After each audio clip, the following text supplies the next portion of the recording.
This guy used to be the strongest middle schooler in the entire dojo. But one day, the coach told him to spar with, of all people, a second grader. Thinking it'd be no big deal, he told the little girl to just throw a punch at him. He never expected that this tiny, delicate-looking girl would land such a light punch, that it would literally make him see his life flash before his eyes. For a second, he could almost see his late parents waving at him. With just one hit, he was nearly sent to the afterlife. But on the surface, he tried to play it cool, pretending she was still too weak. When the girl, worried, asked if it hurt, he flashed a confident grin and said it didn't hurt at all. That Annie's punch felt more like being tickled. Those words made Annie instantly admire John's strength. Excited, she asked if she could punch him again. It turned out Annie had always been too strong for her own good. Everything she played with would end up mysteriously broken. And today was the first time she'd met someone who could actually take her punch. But after feeling the terrifying power of that first strike, John didn't dare let her hit him again. He quickly made an excuse, saying he was worried she might get hurt, then hurried to put on his shoes and fled the dojo. The reason John acted almighty in front of Annie was because he had trained in a famous karate dojo since childhood. Among his peers and even older students, no one could beat him. He had always believed he was the strongest middle schooler in the prefecture. But that day, everything changed. His master had only wanted him to help train a new student. No one could have imagined that Annie's strength was so terrifying. After barely surviving that first day, John convinced himself it was just a fluke, that she just happened to hit a weak spot. But the next morning, when he saw his master quietly taking down the dojo sign, John finally understood. It wasn't that he was weak, it was that Annie was too strong.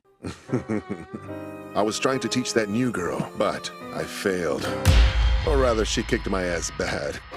I can't bear to show my face. I'll go live in the mountains. When he found her again later, he was surprised to see Annie looking sad. She told him, everything I like, everything I think is fun, always disappears sooner or later. Hearing that, John's frustration faded away. Instead, he made a decision. To stop the girl from crying, he'd become her sparring partner. More accurately, from that day on, he became her teacher. But John had no idea this choice would soon become his greatest nightmare.